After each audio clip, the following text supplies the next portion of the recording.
బులెటిన్లో మరో breaking news చూస్తున్నాం. తెలంగాణలోని విద్యుత్ ఉద్యోగులకు రాష్ట్ర ప్రభుత్వం శుభవార్త చెప్పింది. విద్యుత్ ఉద్యోగులు పెన్షనర్లకు 2% డిఏ ఇస్తున్నట్లు డిప్యూటీ సీఎం భట్టి విక్రమార్క తెలిపారు. పెంచిన డిఏ ఈ ఏడాది జనవరి నుంచి అమలు చేయనున్నట్లు తెలిపారు.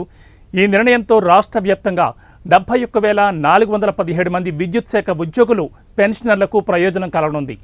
విద్యుత్ రంగంలో తెలంగాణ దేశానికి దిక్సూచి కావాలని భట్టి విక్రమార్క ఆకాంక్షించారు.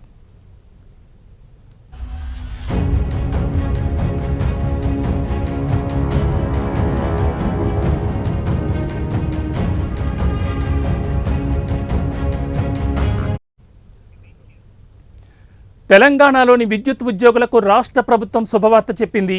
విద్యుత్ ఉద్యోగులు పెన్షనర్లకు 2% డిఏ ఇస్తున్నట్లు డిప్యూటీ సీఎం భట్టి విక్రమార్క తెలిపారు. పెంచిన డిఏ ఈ ఏడాది జనవరి నుంచి అమలు చేయనున్నట్టు తెలిపారు.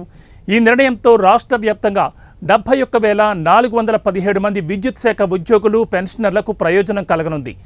విద్యుత్ రంగంలో తెలంగాణ దేశానికి దిక్సూచి కావాలని భట్టి విక్రమార్క ఆకాంక్షించారు.